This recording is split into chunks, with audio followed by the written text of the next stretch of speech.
بسم اللہ الرحمن الرحیم۔ مدینے میں آفتاب رسالت صلی اللہ تعالی علیہ وسلم کی تجلیہ آپ کے سامنے پیش کرنے کے لیے حاضر ہوئے ہیں۔ مدینہ منورہ کا پرانا نام یثرب ہے۔ جب حضور صلی اللہ تعالی علیہ وسلم نے اس شہر میں سکونت فرمائی، رہنے لگے، تو اس کا نام مدینۃ النبی یعنی نبی کا شہر پڑ گیا۔ پھر یہ نام مختصر ہو کر مدینہ مشہور ہو گیا۔ تاریخی حیثیت سے یہ بہت پرانا شہر ہے۔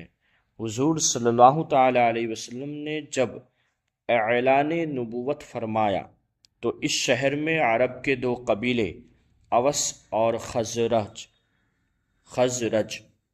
اور کچھ یہودی آباد تھے۔ اوس و خزرج کفار مکہ کی طرح بت پرست اور یہودی اہل کتاب تھے۔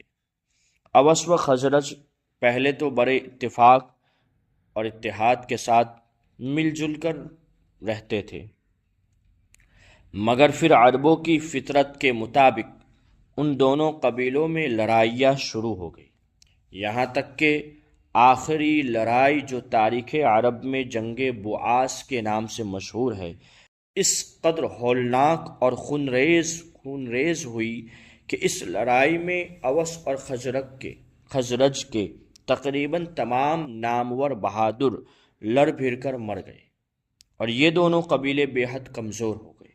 یہودی اگرچہ تعداد میں بہت کم تھے، مگر چونکہ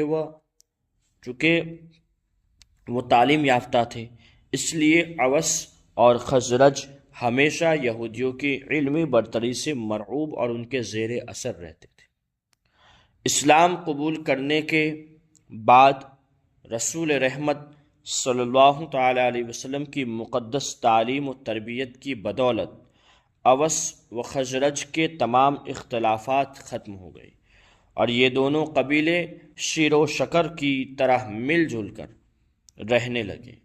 اور چونکہ ان لوگوں نے اسلام اور مسلمانوں کی اپنے تن من دھن سے بے پناہ امداد و نصرت فرمائی، اس لیے حضور صلی اللہ تعالی علیہ وسلم نے ان خوش بختوں کو انصار کے معزز لقب سے سرفراز فرما دیا، اور قرآن کریم نے بھی ان جانشاران اسلام کی نصرت رسول و امداد مسلمین پر ان خوش نصیبوں کی مدح و ثنا فرمائی، جا بجا خطبہ پڑھا، اور از روئے شریعت انصار کی محبت اور ان کی جناب میں حسن عقیدت تمام امت مسلمہ کے لیے لازم الایمان اور واجب العمل قرار پائے۔ انصار گو بت پرست تھے، مگر یہودیوں کے میل جول سے اتنا جانتے تھے کہ نبی آخر الزماں کا ظہور ہونے والا ہے، اور مدینہ کے یہودی اکثر انصار کے دونوں قبیلوں کے اوس و خزرج کو دھمکیاں بھی دیا کرتے تھے کہ نبی آخر الزماں کے ظہور کے وقت ہم ان کے لشکر میں شامل ہو کر تم بت پرستوں کو دنیا سے نیست و نابود کر ڈالیں۔ اس لیے نبی آخر الزماں کی تشریف آوری کا یہود اور انصار دونوں کو انتظار تھا۔ سن 11 ہجری میں حضور صلی اللہ تعالی علیہ وسلم کے معمول کے مطابق حج میں آنے والے قبائل کو دعوت اسلام دینے کے لیے مینا کے میدان میں تشریف لے گئے، اور قرآن مجید کی آیتیں سنا کر لوگوں کے سامنے اسلام پیش کرنے لگے۔ حضور صلی اللہ تعالی علیہ وسلم مینا میں عقبہ گھاٹی کے پاس، جہاں آج مسجد العقبہ ہے، تشریف فرما تھے کہ قبیلہ خزرج کے 6 آدمی آپ کے پاس آ گئے۔ آپ نے ان لوگوں سے ان کا نام و نسب پوچھا، پھر قرآن کی چند آیتیں سنا کر ان لوگوں کو اسلام کی دعوت دی، جس سے یہ لوگ بے حد متاثر ہو گئے، اور ایک دوسرے کا منہ دیکھ کر آپس میں کہنے لگے کہ یہودی جس نبی آخر الزماں کی خوشخبری دیتے رہے ہیں، یقیناً وہ نبی یہی ہے، لہٰذا کہیں ایسا نہ ہو کہ ہم سے پہلے اسلام کی دعوت قبول کر لے۔ یہ کہہ کر سب ایک ساتھ مسلمان ہو گئے، اور مدینہ جا کر اپنے اہل خاندان اور رشتہ داروں کو بھی اسلام کی دعوت دی۔ ان 6 خوش نصیبوں کے نام یہ ہے: ایک حضرت ابو الحسین بن تیہان، دوسرے حضرت ابو امامہ اسعد بن زرارہ، اور تیسرے ہیں حضرت عوف بن حارث، چوتھے ہیں حضرت رافع بن مالک، پانچویں حضرت قطبہ بن عامر بن حدید، اور چھٹے حضرت جابر بن عبداللہ رضی اللہ تعالی عنہم اجمعین۔ دوسرے سال 12 ہجری میں حج کے موقع پر مدینہ کے 12 اشخاص مینا کی اسی گھاٹی میں چھپ کر مشرف اسلام ہوئے اور حضور صلی اللہ تعالی وسلم سے بیعت ہوئی۔ تاریخ اسلام میں اس بیعت کا نام بیعت عقباء الاولیٰ ہے، بیعت عقباء الاولیٰ۔ ساتھ ہی ان لوگوں نے حضور صلی اللہ تعالی علیہ وسلم سے یہ درخواست بھی کی کہ احکام اسلام کی تعلیم کے لیے کوئی معلم بھی ان لوگوں کے ساتھ کر دیا جائے۔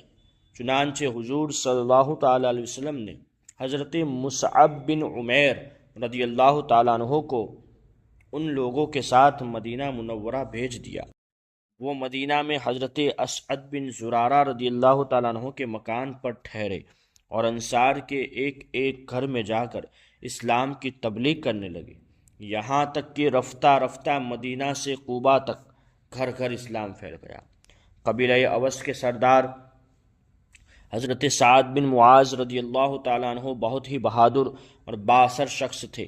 حضرت مصعب بن عمیر رضی اللہ تعالیٰ عنہ نے جب ان کے سامنے اسلام کی دعوت پیش کی تو انہوں نے پہلے تو اسلام سے نفرت و بیزاری ظاہر کی، مگر جب حضرت مصعب بن عمیر رضی اللہ تعالیٰ عنہ نے ان کو قرآن مجید پڑھ کر سنایا تو ایک دم ان کا دل پسیز ہو گیا، بدل گیا، اور اس قدر متاثر ہوئے کہ سعادت ایمان سے سرفراز ہو گئے۔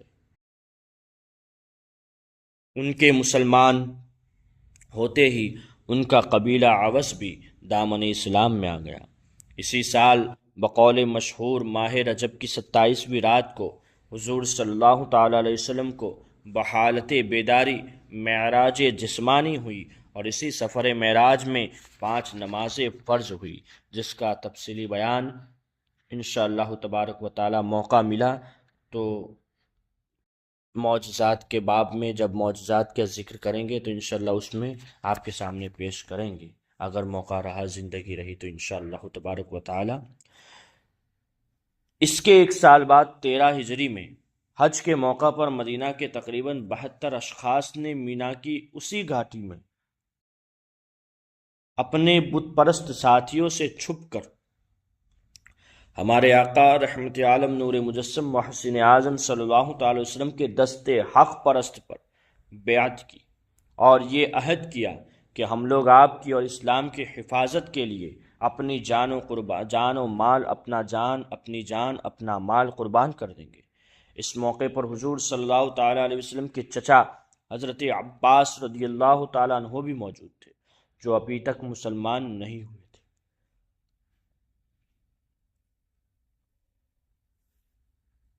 انہوں نے مدینہ والوں سے کہا کہ دیکھو، محمد صلی اللہ تعالی علیہ وسلم اپنے خاندان بنی ہاشم میں ہر طرح محترم اور باعزت ہے۔ ہم لوگوں نے دشمنوں کے مقابلے میں سینہ سپر ہو کر ہمیشہ ان کی حفاظت کی ہے۔ اب تم لوگ ان کو اپنے وطن میں لے جانے کے خواہش مند ہو تو سن لو، اگر مرتے دم تک تم لوگ ان کا ساتھ دے سکو تو بہتر ہے، ورنہ ابھی سے کنارہ کش ہو جاؤ۔ یہ سن کر برا بن عازب رضی اللہ تعالیٰ عنہ طیش میں آ کر کہنے لگے کہ ہم لوگ تلواروں کی گود میں پلے ہیں۔ حضرت برا بن عازب رضی اللہ تعالیٰ عنہ اتنا ہی کہنے پائے تھے کہ حضرت ابو الحسین رضی اللہ تعالیٰ عنہ نے بات کاٹتے ہوئے یہ کہا کہ یا رسول اللہ صلی اللہ تعالی علیہ وسلم، ہم لوگوں کے یہودیوں سے پرانے تعلقات ہیں، اب ظاہر ہے کہ ہمارے مسلمان ہو جانے کے بعد یہ تعلقات ٹوٹ جائیں گے۔ کہیں ایسا نہ ہو کہ جب اللہ تعالیٰ آپ کو غلبہ عطا فرمائے تو آپ ہم لوگوں کو چھوڑ کر اپنے وطن مکہ چلے جائیں۔ یہ سن کر حضور صلی اللہ تعالی علیہ وسلم نے مسکراتے ہوئے جواب دیا کہ تم لوگ اطمینان رکھو، تمہارا خون میرا خون ہے، اور یقین کرو کہ میرا جینا مرنا تمہارے ساتھ ہے۔ میں تمہارا ہوں اور تم میرے ہو، تمہارا دشمن میرا دشمن ہے اور تمہارا دوست میرا دوست ہے۔ جب انصار یہ بیعت کر رہے تھے تو حضرت سعد بن زرارہ رضی اللہ تعالیٰ عنہ نے یا حضرت عباس بن نزلہ رضی اللہ تعالیٰ عنہ نے کہا کہ میرے بھائیوں، تمہیں یہ بھی خبر ہے کہ تم لوگ کس چیز پر بیعت کر رہے ہو؟ خوب سمجھ لو کہ یہ عرب و عجم کے ساتھ اعلان جنگ ہے۔ انصار نے تیش میں آ کر نہایت ہی پرجوش لہجے میں کہا کہ ہاں، ہم لوگ اسی پر بیعت کر رہے ہیں۔ بیعت ہو جانے کے بعد آپ نے اس جماعت میں سے 12 آدمیوں کو سردار مقرر فرمایا، نقیب مقرر فرمایا۔ ان میں 9 آدمی قبیلہ خزرج کے اور 3 اشخاص قبیلہ اوس کے تھے۔ وہ 12 نام میں آپ کے سامنے پیش کرتا ہوں۔ ایک ابو امامہ اسعد بن زرارہ، دوسرے سعد بن ربیع، تیسرے عبداللہ بن رواحہ، چوتھے رافع بن مالک، پانچویں برا بن معرور اور چھٹے عبداللہ بن عمرو اور ساتویں سعد بن عبادہ، آٹھویں منذر بن عمر، نویں عبادہ بن ثابت۔ یہ 9 آدمی قبیلہ خزرج کے ہیں۔ 10ویں اسید بن حزیر، 11ویں سعد بن خیثمہ، 12ویں ابو الحسین بن تیہان۔ یہ 3 اشخاص قبیلہ اوس کے ہیں رضی اللہ تعالی عنہم اجمعین۔ اس کے بعد یہ تمام حضرات اپنے اپنے ڈیروں پر چلے گئے، اپنے اپنے علاقے، اپنے اپنے ڈیروں پر چلے گئے۔ صبح کے وقت جب قریش کو اس کی اطلاع پہنچی تو وہ آگ بگولا ہو گئی، اور ان لوگوں نے ڈانٹ کر مدینہ والوں سے پوچھا کہ کیا تم لوگوں نے ہمارے ساتھ جنگ کرنے پر محمد صلی اللہ علیہ وسلم کی بیعت کی ہے؟ انصار کے کچھ ساتھیوں نے جو مسلمان نہیں ہوئے تھے اپنی لا علمی ظاہر کی۔ یہ سن کر قریش واپس چلے گئے، مگر جب تفتیش و تحقیقات کے بعد کچھ انصار کی بیعت کا حال معلوم ہوا تو قریش غیظ و غضب میں آپے سے باہر ہو گئے اور بیعت کرنے والوں کی گرفتاری کے لیے تعاقب کیا، مگر قریش حضرت سعد بن عبادہ رضی اللہ تعالیٰ عنہ کے سوا کسی اور کو نہیں پکڑ سکے۔ قریش نے حضرت سعد بن عبادہ رضی اللہ تعالیٰ عنہ کو اپنے ساتھ مکہ لائے اور ان کو قید کر لیا، مگر جب زبیر بن مطعم اور حارث بن حرب بن حمیہ کو پتہ چلا تو ان دونوں نے قریش کو سمجھایا کہ خدا کے لیے سعد بن عبادہ رضی اللہ تعالیٰ عنہ کو فوراً چھوڑ دو، ورنہ تمہاری ملک شام کی تجارت خطرے میں پڑ جائے گی۔ یہ سن کر قریش نے حضرت سعد بن عبادہ کو قید سے رہا کر دیا اور وہ بخیریت مدینہ پہنچ گئے۔ مدینہ منورہ میں جب اسلام اور مسلمانوں کو ایک پناہ گاہ ملی تو حضور صلی اللہ تعالیٰ علیہ وسلم نے صحابہ کرام کو عام اجازت دے دی کہ وہ مکہ سے ہجرت کر کے مدینہ چلے جائیں۔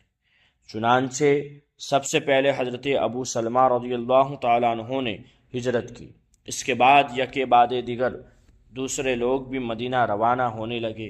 جب کفار قریش کو پتہ چلا تو انہوں نے روک ٹوک شروع کر دی، مگر چھپ چھپ کر لوگوں نے ہجرت کا سلسلہ جاری رکھا، یہاں تک کہ رفتہ رفتہ بہت سے صحابہ کرام مدینہ منورہ چلے گئے۔ صرف وہی مکہ مکرمہ میں رہ گئے جو یا تو کافروں کی قید میں تھے یا اپنی مفلسی کی وجہ سے مجبور تھے۔ حضور صلی اللہ تعالی علیہ وسلم کو چونکہ ابھی تک خدا کی طرف سے ہجرت کا حکم نہیں ملا، اس لیے آپ مکہ ہی میں مقیم رہے، اور حضرت ابو بکر صدیق اور حضرت علی کرم اللہ تعالی علیہ وجہ الکریم کو بھی آپ نے روک لیا تھا، لہٰذا یہ دونوں شمع نبوت کے پروانے بھی آپ ہی کے ساتھ مکہ میں ٹھہرے ہوئے تھے۔ جب مکہ کے کافروں نے یہ دیکھ لیا کہ حضور صلی اللہ تعالی علیہ وسلم اور مسلمانوں کے مددگار مکہ سے باہر مدینہ میں بھی ہو گئے اور مدینہ جانے والے مسلمانوں کو انصار نے اپنی پناہ میں لے لیا ہے، تو کفار مکہ کو یہ خطرہ محسوس ہونے لگا کہ کہیں ایسا نہ ہو کہ محمد صلی اللہ تعالی علیہ وسلم بھی مدینہ چلے جائیں اور وہاں سے اپنے حامیوں کی فوج لے کر مکہ پر چڑھائی کر دیں۔ چنانچہ اس خطرے کے دروازے کو بند کرنے کے لیے کفار مکہ نے اپنے دارالندوہ یعنی پنچایت گھر میں ایک بہت بڑی کانفرنس منعقد کی، میٹنگ کی، اور یہ کفار مکہ کا ایسا زبردست نمائندہ اجتماع تھا کہ مکہ کا کوئی بھی ایسا دانشور اور بااثر شخص نہ تھا جو اس کانفرنس میں شریک نہ ہو۔ خصوصیت کے ساتھ ابو سفیان، ابو جہل، عتبہ، زبیر بن مطعم، نضر بن حارث، ابو البختری، زمعہ بن اسود، حکیم بن حزام، امیہ بن خلف وغیرہ وغیرہ تمام سرداران قریش اس مجلس میں موجود تھے۔ شیطان لعین بھی کمبل اوڑھ کے ایک بزرگ شخص کی صورت میں آ گیا۔ قریش کے سرداروں نے نام و نسب پوچھا تو بولا کہ میں شیخ نجد ہوں، اس لیے اس کانفرنس میں آ گیا ہوں کہ میں تمہارے معاملے میں اپنی رائے بھی پیش کر دوں۔ یہ سن کر قریش کے سردار نے ابلیس کو بھی اپنی کانفرنس میں شریک کر لیا اور کانفرنس کی کاروائی شروع ہو گئی۔ جب حضور صلی اللہ تعالی علیہ وسلم کا معاملہ پیش ہوا تو ابو البختری نے یہ رائے دی کہ ان کو کسی کوٹھری میں بند کر کے ان کے ہاتھ پاؤں باندھ دو اور ایک سوراخ سے ان کو کھانا پینا دے دیا کرو۔ شیخ نزدی نے شیطان نے کہا کہ یہ رائے اچھی نہیں ہے، خدا کی قسم اگر تم لوگوں نے ان کو کسی مکان میں قید کر دیا تو یقیناً اس کے جانثار اصحاب کو اس کی خبر لگ جائے گی اور وہ اپنی جان پر کھیل کر ان کو قید سے چھڑا لے۔ ابو الاسود، ربیعہ بن عمرو اور عامری نے یہ مشورہ دیا کہ ان کو مکہ سے نکال دو تاکہ یہ دوسرے شہر میں جا کر رہیں، اس طرح ہم کو ان کے قرآن پڑھنے اور ان کی تبلیغ اسلام سے نجات مل جائے گی۔ یہ سن کر شیخ نزدی نے بگڑ کر کہا شیطان نے کہ تمہاری اس رائے پر لعنت، کیا تم لوگوں کو معلوم نہیں کہ محمد کے کلام میں کتنی مٹھاس اور تاثیر و دلکشی ہے؟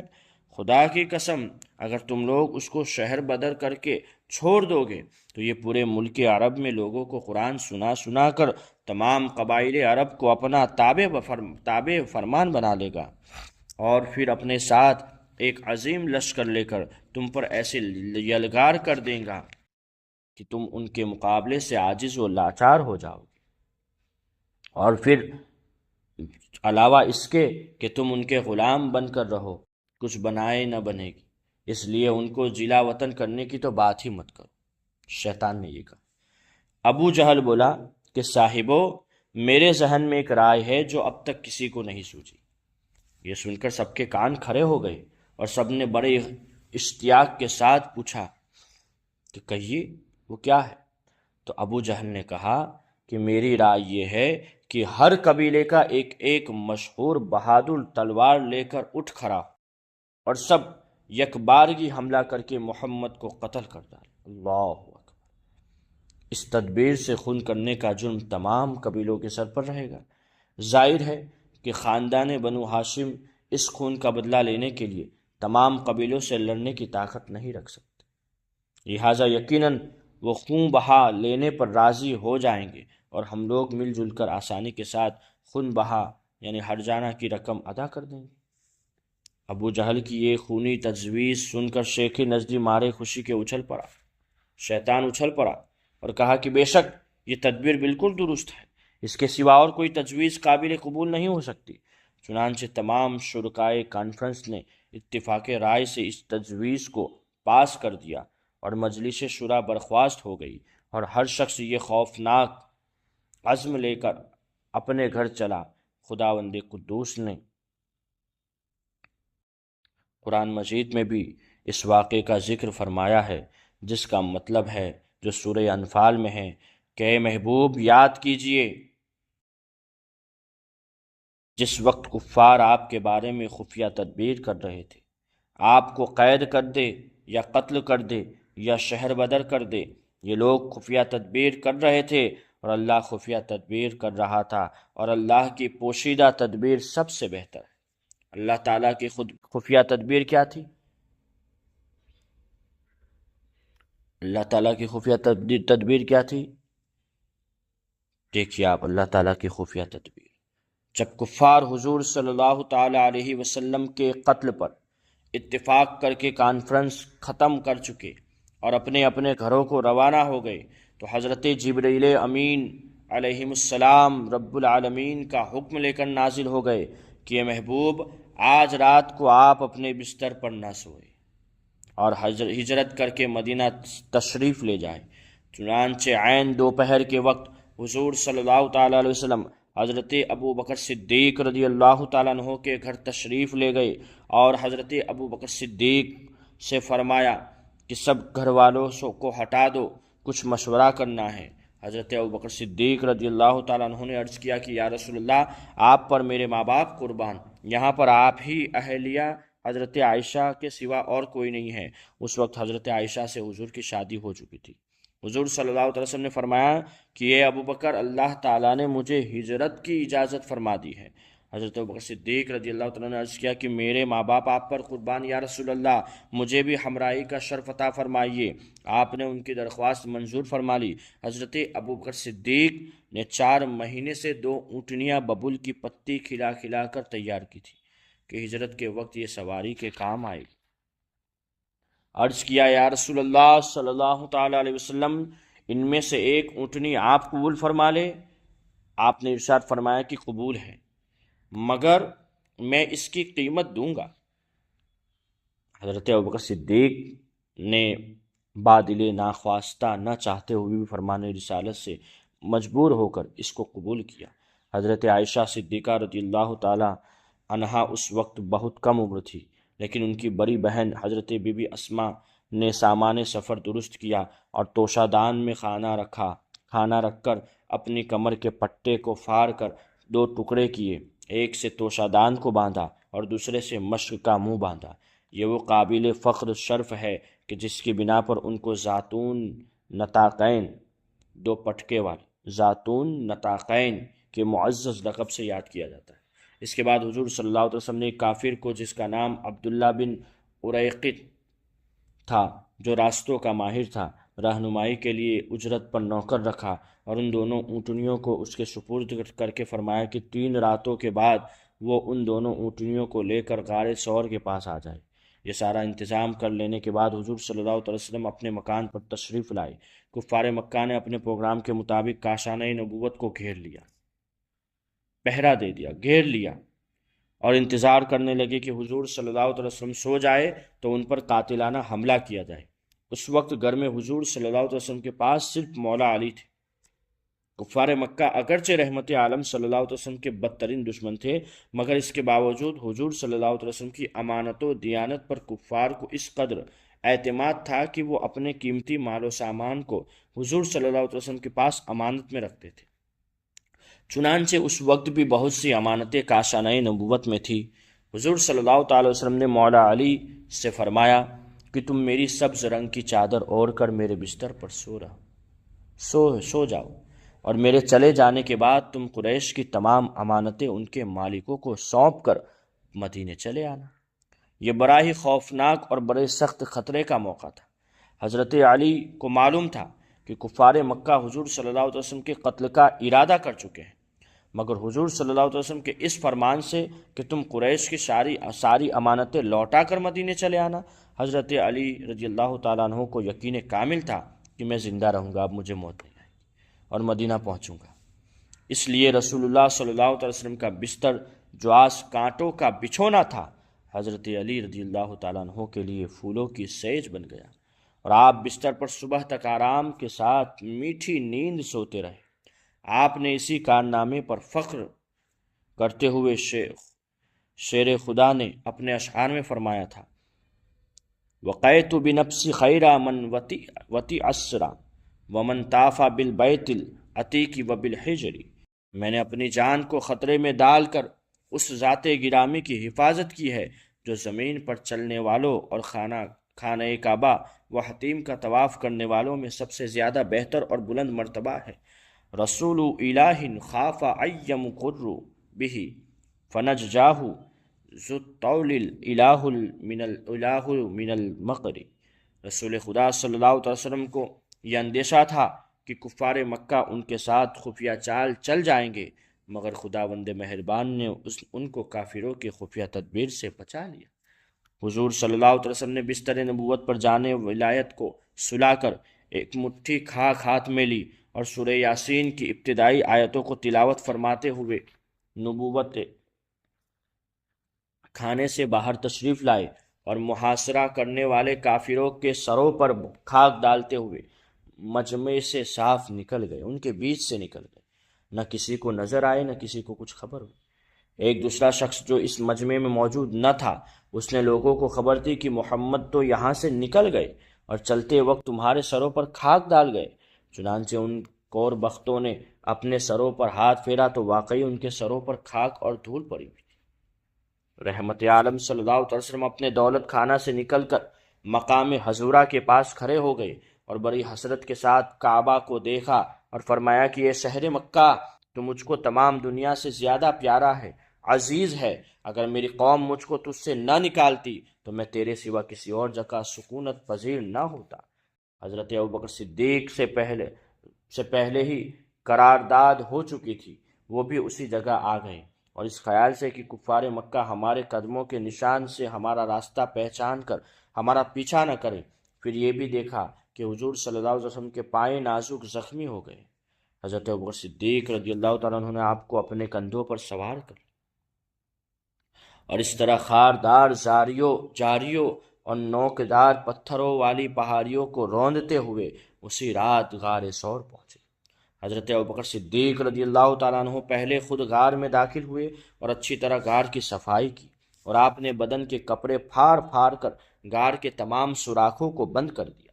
پھر حضور صلی اللہ علیہ وسلم غار کے اندر تشریف لے گئے اور حضرت ابوبکر صدیق رضی اللہ تعالیٰ عنہ کی گود میں اپنا سر مبارک رکھ کر آرام فرمانے لگے۔ حضرت ابوبکر صدیق رضی اللہ تعالیٰ عنہ نے ایک سوراخ کو اپنی ایڑی سے بند کر رکھا۔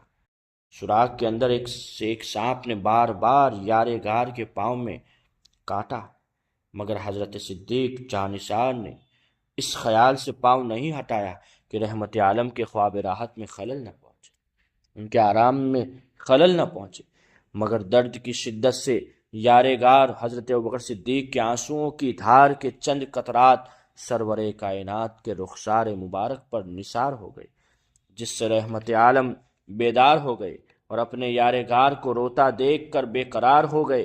پوچھا، ابو بکر کیا ہوا؟ عرض کیا، یا رسول اللہ، مجھے سانپ نے کاٹ لیا۔ یہ سن کر حضور صلی اللہ علیہ وسلم نے زخم پر اپنا لعاب دہن لگا دیا، جس سے فوراً ہی سارا درد جاتا رہا۔ حضور صلی اللہ علیہ وسلم 3 رات اس غار میں رونق افروز رہے۔ حضرت ابوبکر صدیق کے جوان فرزند حضرت عبداللہ رضی اللہ تعالیٰ عنہ روزانہ رات کو غار میں منہ پر سوتے اور صبح سویرے ہی مکہ چلے جاتے۔ غار کے منہ پر دروازے پر سوتے اور صبح سویرے ہی مکہ چلے جاتے اور پتہ لگاتے کہ قریش کیا تدبیریں کر رہے ہیں۔ جو کچھ خبر ملتی شام کو آ کر حضور صلی اللہ علیہ وسلم سے عرض کر دیتے۔ حضرت ابوبکر صدیق رضی اللہ تعالیٰ عنہ کے غلام حضرت عامر بن فہیرہ رضی اللہ تعالیٰ عنہ کچھ رات گئے چراگاہ سے بکریاں لے کر غار کے پاس جاتے اور ان بکریوں کا دودھ دونوں عالم کے سردار صلی اللہ علیہ وسلم اور ان کے یار غار کو پلا لیتے تھے۔ حضور صلی اللہ تعالیٰ علیہ وسلم تو غار ثور میں تشریف فرما ہو گئے۔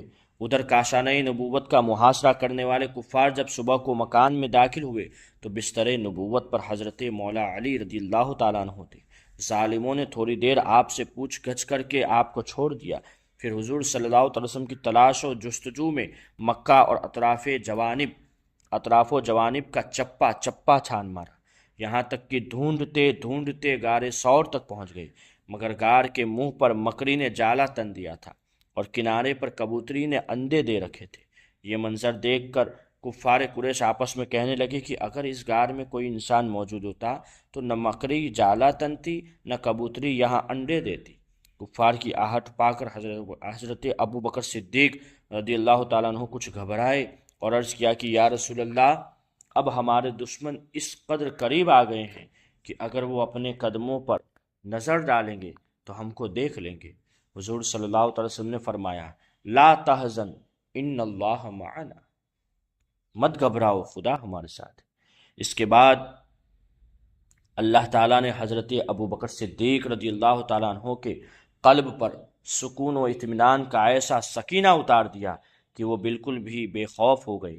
حضرت ابوبکر صدیق رضی اللہ تعالیٰ عنہ کی یہی وہ جانثاریہ ہے جن کو دربار نبوت کے مشہور شاعر حضرت حسان بن ثابت انصاری رضی اللہ تعالیٰ عنہ نے کیا خوب کہا کہ وَثَانِيَ اثْنَيْنِ فِي الْغَارِ الْمُنِيفِ وَقَدْ دافل ادو بھی اذ ساعد الجبل، اور دو میں کے دوسرے یعنی ابو بکر جبکہ پہاڑ پر چڑھ کر بلند مرتبہ غار میں اس حال میں تھے کہ دشمن ان کے گرد چکر لگا رہے تھے۔ وَكَانَ حِبَّ رَسُولِ اللَّهِ قَدْ عَلِمُوا مِنَ الْخَلَائِقِ لَمْ يَعْدِلْ بِهِ بَدَلًا، اور وہ ابو بکر رسول اللہ صلی اللہ علیہ وسلم کے محبوب تھے۔ تمام مخلوق اس بات کو جانتی ہے کہ حضور صلی اللہ تعالی وسلم نے کسی کو بھی ان کے برابر نہیں ٹھہرایا۔ بہرحال چوتھے دن حضور صلی اللہ تعالی وسلم یکم ربیع الاول دوشنبہ کے دن غار ثور سے باہر تشریف لائے۔ عبداللہ بن اریقط جس کو رہنمائی کے لیے کرائے پر حضور صلی اللہ علیہ وسلم نے نوکر رکھ لیا تھا، وہ قرارداد کے مطابق 2 اونٹنیاں لے کر غار ثور پر حاضر تھا۔ حضور صلی اللہ تعالی وسلم اپنی اونٹنی پر سوار ہوئے اور ایک اونٹنی پر حضرت ابوبکر صدیق رضی اللہ تعالیٰ عنہ اور حضرت عامر بن فہیرہ رضی اللہ تعالیٰ عنہ بیٹھے، اور عبداللہ بن اریقط آگے آگے پیدل چلنے لگا اور عام راستہ سے ہٹ کر ساحل سمندر کے غیر معروف راستوں سے سفر شروع کر دیا۔ ادھر اہل مکہ نے اشتہار دے دیا تھا کہ جو شخص محمد صلی اللہ علیہ وسلم کو گرفتار کر کے لائے گا اس کو 100 اونٹ انعام ملے گا۔ اس گراں قدر انعام کے لالچ میں بہت سے لالچی لوگوں نے حضور صلی اللہ علیہ وسلم کی تلاش شروع کر دی، اور کچھ لوگ تو منزلوں دور تک تعاقب میں گئے تھے، منزلوں دور تک حضور صلی اللہ علیہ وسلم کو تلاش کرنے لگے، ڈھونڈنے لگے۔ دیکھیے آپ اللہ تبارک و تعالیٰ نے اپنے حبیب کی حفاظت کیسے فرمائی۔ انشاءاللہ اس کے آگے کا سفر اگلے پارٹ میں بیان کیا جائے گا۔ جزاک اللہ خیر۔